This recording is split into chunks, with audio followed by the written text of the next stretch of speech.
you see there. The other thing, if you don't know already, you might know, is that I think what Forsyth did, he shocked the ballet world, we would know, that because he presented movement material looking like this, but for him it was still ballet. He'd simply analyzed the relationship in the body between shapes and movement and dynamics, and just moved it around. He said, well, there's no reason, there's a shape here, and there's a dynamic, and the dancers know this shape, so why don't we take this shape and transpose it to a different part of the body?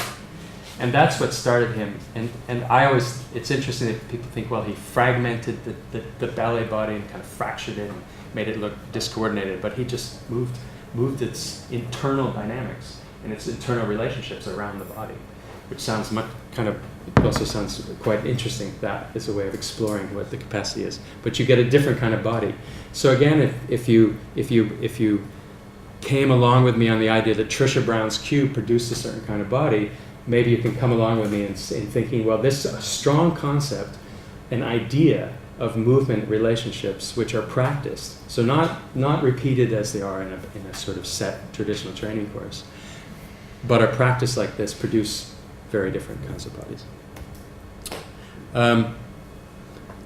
That is another Bill algorithm to show you that actually in improvisation, not only are they focusing on this, but they may have a much more complicated score that they have to follow at the same time. So just in terms of what they have to be paying attention to, this is something Bill called the recursive algorithm. So they'd come to a solution and fold the solution back into the equation constantly. It's quite early work, though. He doesn't do this anymore. Now, finally, let's see. I'm going to bring you to Wayne's work and to say something about. I think I've said enough about the nature, what it is that people are paying attention to. This is a little clip from a rehearsal in which actually you hear Wayne describing to the dancers what it is they should be paying attention to. But I think you've got that idea well enough. Could return to it if we need to. I'll just bring you here for a moment and then show you more of the science side, the model we took from science, and then wrap it up after that. This was in the early stage of beginning to work with Phil Barnard, one of the cognitive psychologists we worked with, and we said, can we develop tools for the creative process based on what we understand better from you? And one of the early models we developed was one that broke that process apart so we could understand it better. And this is just a simple process diagram where the conceptualization of a piece, say Wayne's piece or any choreographer's piece, will begin with some sort of conceptualization. Even if you decide you're going to go in the studio and not work with an idea, that's a conceptualization of your starting point. So in our terms, there is no non-conceptual, a priori, no non-conceptual starting point. There's always some position you take. You can't avoid it. And that would be the conceptual terrain that you're thinking about and is evolving through the development of the piece. Generation of movement material, producing movement material here is the one we focused on most because we felt we could offer tools there. Then selecting and editing and structuring and then integrating. And this was mainly meant to deal with integrating larger parts of the collaboration because he's collaborating with composers and scenographers. After we've been studying it long enough, this doesn't really accurately capture the process, so we need to revise it, but it's good enough for now. And what we did is we looked closely at Wayne, the kinds of tasks that Wayne was giving. And you'll see here, this task is about visualizing an element like a line. Now this is a lot like Bill Forsyth, the task that you saw him doing. So this is about visualizing and projecting some sort of geometric shape in space. But he also would work with sound, so things with an oral relationship. So think of a familiar song or piece of music. He would ask them to focus on the memory. So how does that happen?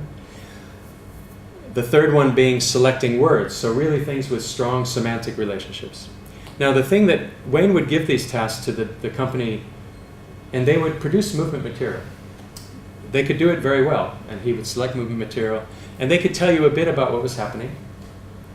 So in a way, there was nothing needing fixing. It was working very well. That was always our starting point. But we thought, using a model that Phil Barnard has been developing for many years, and it took me a long time to understand this well enough. And if you are interested in this at a deeper level, there is a lot of material on his website. Phil is a theoretical cognitive psychologist. His whole career he's spent working on this, what's known as a macro theory of cognition. And there are very few out there. Most cognitive psychologists focus on a smaller part of the overall process, because the overall process is complicated. This is a very controversial model. Some people can't get their head around it in his field, and they disagree, but other people have picked it up and have found it really productive. But most cognitive psychologists, and the way the field works, you know,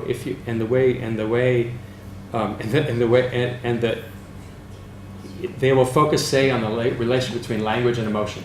So they might just focus on language and emotion, or they'll focus only on visual perception. So it's not unusual to find people focusing on parts of this, but nobody focusing on the whole. So they leave out the bits that are too complicated to assimilate productively into the theories that they're developing. So Phil was unusual anyway, and we happened to meet him. When we first met him, it was some time before we started talking about this model. It's a model of resources. So the notion is that resources, you know, we only have so many resources available to us at any one time. And that refers to attentional resources. So right now you're listening to the sound of my voice. You're probably listening to the semantic aspect of my voice because you want to try to understand what I'm saying.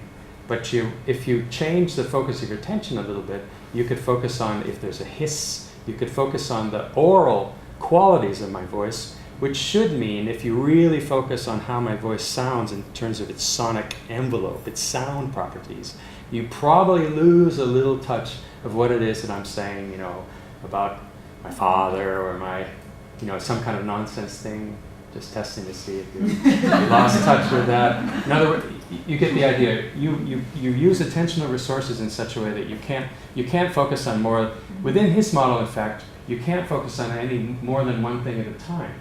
But he's talking about a very, very small amount of time. So multitasking. That doesn't matter. You can multitask. But what he's talking about is one of the things they did is test this computationally. So they did it in such a way that the way the theory works is that you can only focus squarely on one resource at a time. There are 9 systems. Each works with a different type of information. And you'll see the language here. I'm going to show you another diagram where the language is a little bit easier to assimilate. Now, the thing about it, which made it work for us, is it's embodied. It's actually taking input from the visual field, from the body state, from your emotions. Well, it's taking input physically, so it's taking input from the world around you. But it also has, in this implicational, it has an intuitive core. You don't see the word intuition here, but fundamentally it's an intuitive core. It's the thing that drives all the meaning of the system. So slowly, it took a long time to feel that actually, with the dancers working with their image, the different forms of imagery, perhaps it would be useful to use this model. And we made it a little bit easier to look at. That we could use this model to help articulate what it is that's happening in their experience when they're doing this movement creation work. And we thought that we could use this productively, and we could look closely at this one line here. This is the intuitive core, so kind of everything's going through here. This is the visual. This is where the work that Bill Forsyth's improvisation technologies imaging is happening more in this, what they call spatial practicing. So that image that Bill drew, this little the doorknob. Well, the doorknob's not really there, so it's not coming in as a sight. It came in as a sight.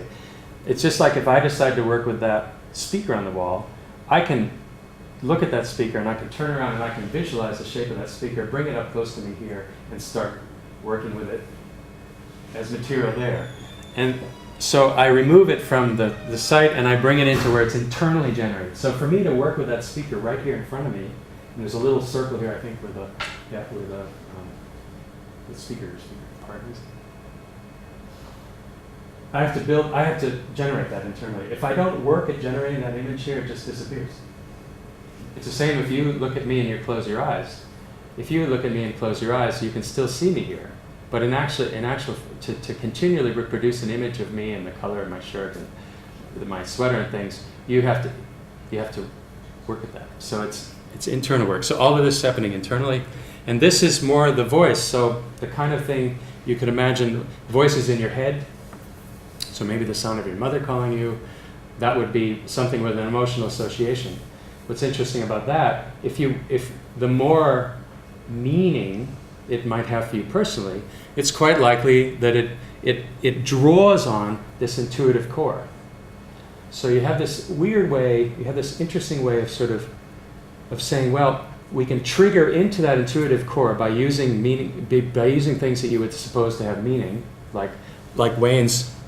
Remember one of his, think of a familiar song, so that has a specific resonance. Like a familiar song is not an unfamiliar song. So you begin to see how actually the language of the tasks, if you thought about it carefully, Wayne could refine the language of his tasks in order to better utilize some of these relationships here within the experience of the dancers. And what we did is that we made this into a kind of process that the dancers themselves could then start to work with. And we, as you saw, the three tasks that Wayne had earlier had visual, like a visual stimulus at first, then there was an acoustic stimulus, and then there was this semantic word stimulus. But what we started to do was to see, well, you can work like Bill Forsyth, you can say, well, I'm going to work with the doorknob, and that remains a visual image, but you could map the visual image into a sonic image. So that doorknob could become something that you pull up as a sound.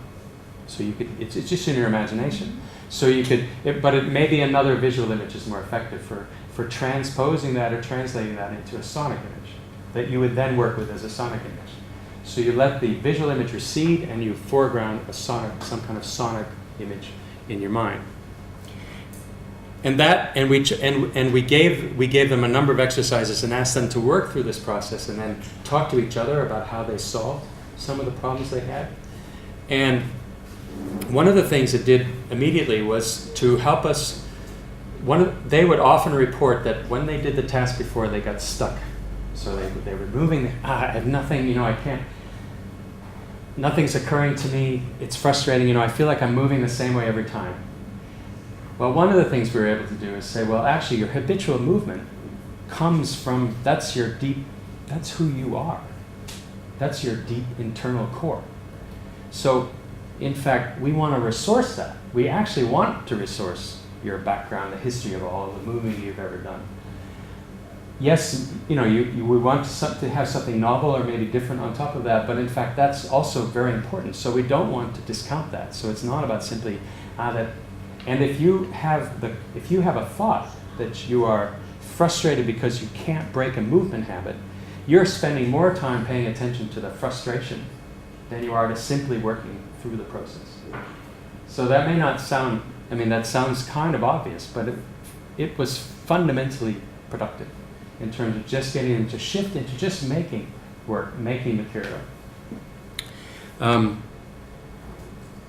We gave them some notebooks that helped them, that we thought might help them continue to work in that kind of, with the sort of language, but these were less productive some ways. We did some science. We actually did some, not me, but I was involved in the paper. This is getting reports back from them at some point. There is a paper that's out on this that you would be welcome to have a draft of. And I think we're continuing to work on some of the conceptualization process, but I think that's probably, let me see here. That's